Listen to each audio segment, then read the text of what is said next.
everyone, Comic Book Reviewer here, this time reviewing on Season 1 of The Batman. Now, as you know, The Batman was a show from Kids WB, as well as Cartoon Network, that first premiered on September 11th, 2004. Now, I remember as a kid watching The Batman. I remember, always coming home from school, always watching the series, and after going to a car boot sale a few months ago, I decided to kind of revisit on The Batman to give my thoughts on Season 1. And the best I would say about it is that it's more like a superhero drama-ish show.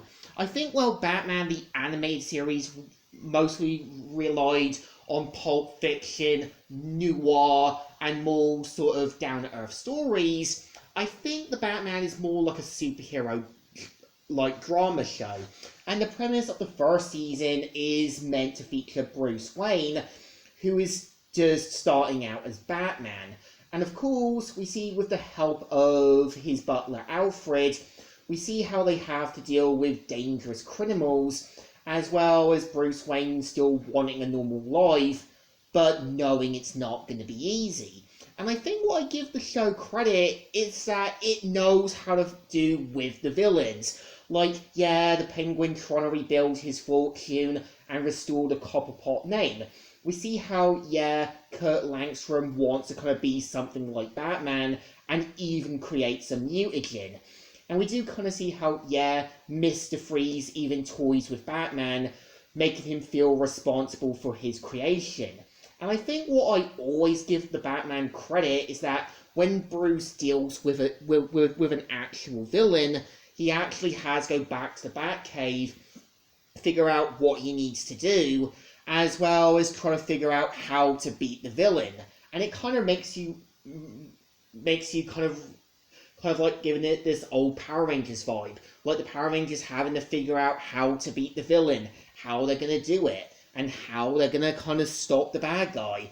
And I think what I also give the show credit is that, I think when you do have Ethan Bennett and Ellen Yin, who are basically two detectives, I feel Ethan Bennett is supposed to be like Commissioner Gordon, more like a nonsense guy. And I feel Yin is obviously meant to be a bit like Reese Montoya. And I think when you do have Rojas, I think his character is supposed to be like Commissioner Rogue. And we do see how Bennett is supposed to be a bit like Harvey Dent. And because of the Bat embargo, they couldn't really use Two-Face. But I think Bennett isn't a bad character. He's a little self-righteous, but you can tell he still wants to think Batman could help Gotham. But we do kind of see how both Rojas as well as Bennett bring out the worst in each other. And I think what the Batman also gets right at is showing how, sometimes trying to do the right thing and sometimes trying to have a normal life is never going to be easy. And I think to me is that Rino Romano is a good choice for Bruce Wayne. He can really play this really down-to-earth Bruce Wayne, and he's still trying to have that normal life, but it's never going to be easy. And you do see how Alfred even tries to get Bruce to stop being Batman at times to have a normal, stable life. But because of his crusade, it's never going to be easy. And I think, I give it credit with some of the designs. I love the design for Mr. Freeze. I love the design for Joker. I also love the designs for Ventriloquist and Scarface. And I actually do think some of the casting isn't bad. I think my personal favourite casting still has to be Rino Romano as Bruce Wayne.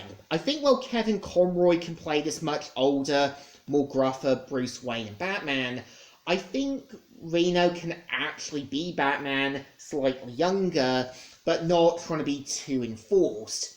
And I think, due to the fact of having to walk past the Bat embargo, we never got Ra's al Ghul, Talia, Mad Hatter, Scarecrow, or Two-Face, but you could really tell the show was really trying to kind of work with what they had.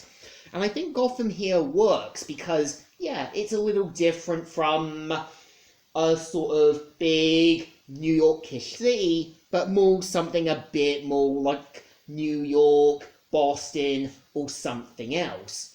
And I think, well, yeah, The Batman isn't a perfect first season. I think it still holds up pretty well. Like, it knows the characters it needs to use. It knows the stories that it wants to focus on the characters. And I think it still deserves a thumbs up. Still good, and still alright.